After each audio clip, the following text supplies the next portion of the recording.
الحمد لله نحمده ونصلي على رسوله الكريم أما بعد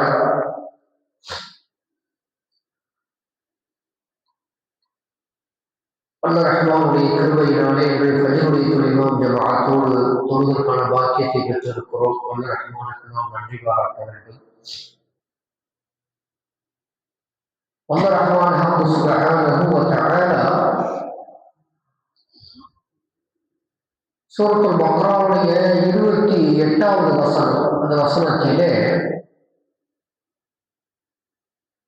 இந்த ஒட்டுமொத்த மனித சமுதாயத்தையும் பார்த்து, குறிப்பாக அதிலே இறை நிராகரிப்பாளர்கள், இறை நிராகரிக்கக்கூடியவர்கள், அந்த இறைவனுக்கு இணை வைக்கக்கூடியவர்கள், நயவஞ்சகத்தனம் செய்யக்கூடியவர்கள், கலிமாவை சொல்லிவிட்டு அந்த கலிமாவுடைய வாழ்க்கையில் தங்களது வாழ்க்கையை அமைத்துக் கொள்ளாதவர்கள், இவர்களை பார்த்து ஒரு கேள்வியை முன்வைக்கின்றான். என்ன கேட்கிறான் அப்படின்னு சொன்னா, கைஃப தக்ஃபுரூன பில்லாஹி வ குன்தும் அம்வாத்தன் ஃபஅஹ்யாக்கும். நீங்க மௌத்தா போனவர்களாக இருந்தீர்கள், நீங்க ஒண்ணுமே இல்லாமல் இருந்தீங்க, உங்களுக்கு நான் உயிர் கொடுத்தேன், அப்படி இருக்கும் பொழுது என்னை எப்படி நீங்கள் நிராகரிக்கிறீர்கள்?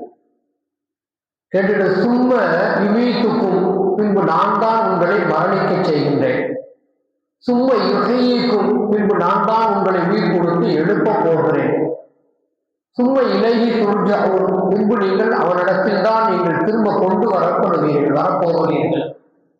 இவ்வளவு நிகழ்வை நடத்துவதெல்லாம் நானாக இருக்கிற பொழுது என்னை எப்படி உங்களால் நிராகரிக்க முடிகிறது என்று அல்லாஹ் என்ன செய்யறான்னு சொன்னா, ஒட்டுமொத்த மனித சமுதாயத்தையும் பார்த்து கேள்வி கேட்கின்றார். இந்த வசனத்திலே அல்லாஹ் ரஹ்மான் முதலாவதாக கேட்கிற கேள்வி, கைஃப தக்ஃபுரூன பில்லாஹி வ குன்தும் அம்வாத்தன். நீங்க மௌத்தா போனவர்களாக இருந்தீர்கள், ஏற்கனவே எங்க மௌத்தா போனவர்களாக இருந்தோம் அப்படின்னு நமக்கு ஒரு கேள்வி வரும். நான் குழந்தையாக பிறந்திருக்கிறேன், குழந்தையாக பிறந்து வளர்கிறேன், வளர்ந்து அதற்கு பிறகு வாலிப பருவத்தை நான் அடைகிறேன். அதற்கடுத்து திருமணம் என்கிற பந்தத்தை எனக்கு உருவாக்கி வைக்கிறார்கள். அதற்கு அடுத்துத்தான் ஒரு குழந்தை பிறக்கிறது. இப்பொழுது நாம் இங்கே யோசிக்க வேண்டும், ஒரு தந்தையினுடைய முதுகந்தண்டில் தான் ஒரு ஆணுக்கான குழந்தை பிறப்பதற்கான அந்த இந்திரிய துளி அங்கே உற்பத்தி செய்யப்படுகிறது. நீ குழந்தையாக இருக்கிற பொழுது அது எங்கே இருந்தது? நீ வளர்கிற பொழுது அது எங்கே இருந்தது? அது இல்லாமல் இருந்தது. ஒரு தாயின் கருவறையிலே அந்த கருமுட்டைகள் எங்கே இருந்தது? இல்லாமல் இருந்தது. அதை ஒரு குறிப்பிட்ட பருவத்திலே நீங்கள் வருகிற பொழுது இல்லாமல் இருந்த ஒன்றை நான் தானே இங்கே கொண்டு வந்து உங்களுக்கு கொடுத்து உங்களுக்கு மத்தியிலே ஒரு குழந்தையை நான் உருவாக்குகிறேன். ஆக ஒன்றுமே இல்லாமல் இருந்து, அந்த ஒன்றுமே இல்லாமல் இருந்ததுதான் இங்க வகுந்தும் அம்வாத்தன், நீங்கள் மௌத்தாக்களாக இருந்தீர்கள், ஒன்றுமே இல்லாமல் இருந்தீர்கள்.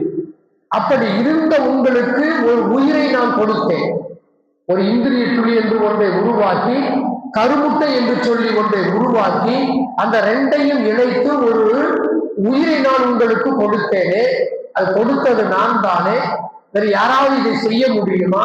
அப்படி இருக்க என்னை நீங்கள் நிராகரிக்கிறீர்களே என்று என்ன செய்யறான்னு சொன்னா, அல்லாஹ் ஒரு கேள்வியை வைக்கிறான்.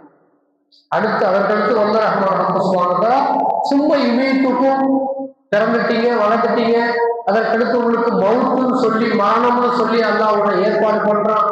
அந்த மரணத்தை ஒரு குறிப்பிட்ட தவணையில் வைத்திருக்கிறான்.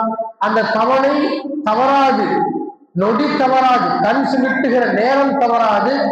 என்ன வினாடியில் என்ன நொடியில் அந்த மரணம் நிகழ வேண்டுமோ, எந்த பூமியில் நிகழ வேண்டும் என்று அல்லாஹ் முடிவு செய்திருக்கிறானோ அந்த பூமியிலே அந்த வினாடியிலே உங்களுக்கு மரணத்தை கொடுக்கிறானே. உங்களுக்கு தெரியுமா, நான் இந்த பூமியில தான் மரணிச்சு போவேன், நான் இந்த வினாடியில் நான் மரணிப்பேன், நான் மரணிக்கின்ற பொழுது இந்த நிலையில் இருப்பேன், யாருக்காவது தெரியுமா?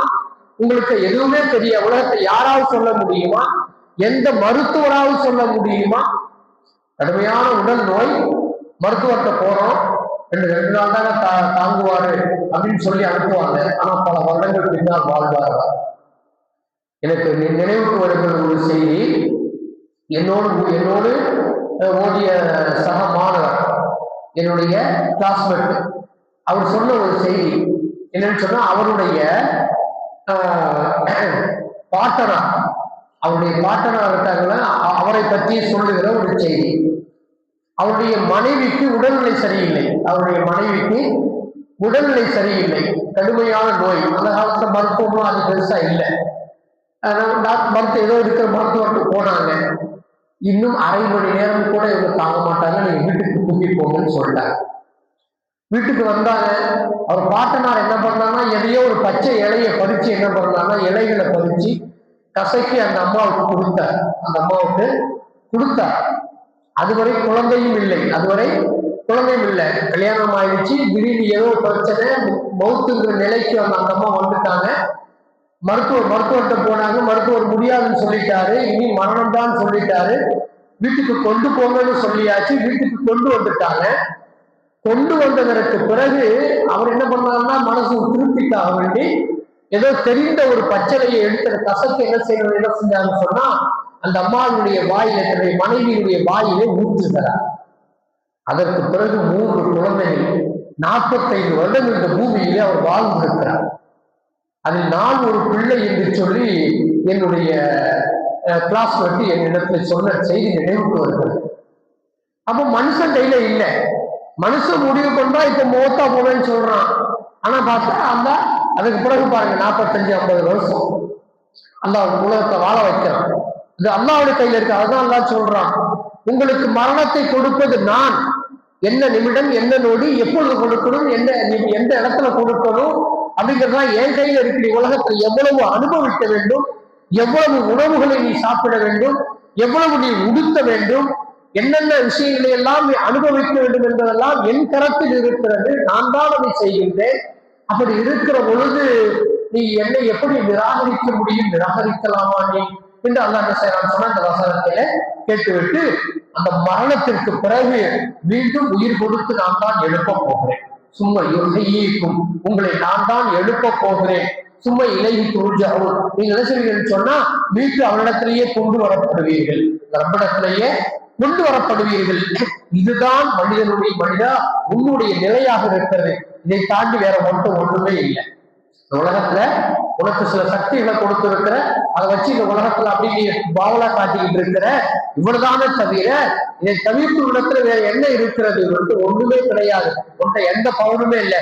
எல்லா பவரும் என்னுடைய கரத்திலே இருக்கிறது என்று சொல்லி அல்லாஹ் ரஹ்மான் சுப்ஹானஹு வ தஆலா தன்னுடைய ஆற்றலை, தன்னுடைய படைப்பினுடைய அந்த மகத்துவத்தை இயக்குகின்ற அந்த விஷயத்தை என்ன செய்யறான்னு சொன்னா, இந்த வசனத்திலே சொல்லித் தருகிற செய்திகளாக நாம் பார்ப்போம். அல்லாஹ் ரஹ்மான் சுப்ஹானஹு வ தஆலா படைத்த ரப்புவை படைப்பாளனாக ஏற்று முழுமையாக நாம் அவனுக்கு சரணடைந்து அவனுடைய எல்லா விதமான ஏவல் விளக்கல்களையும் நம்முடைய வாழ்க்கையிலே எடுத்துக்கொண்டு செயல்படுவதற்கான பாக்கியத்தை அல்லாஹ் நமக்கு தந்து அருள் புரிவானாக. வாக்கிற தஅவானா அல்ஹம்துலில்லாஹி ரப்பில் ஆலமீன். அஸ்ஸலாமு அலைக்கும் வரஹ்மத்துல்லாஹி வபரகாத்துஹு.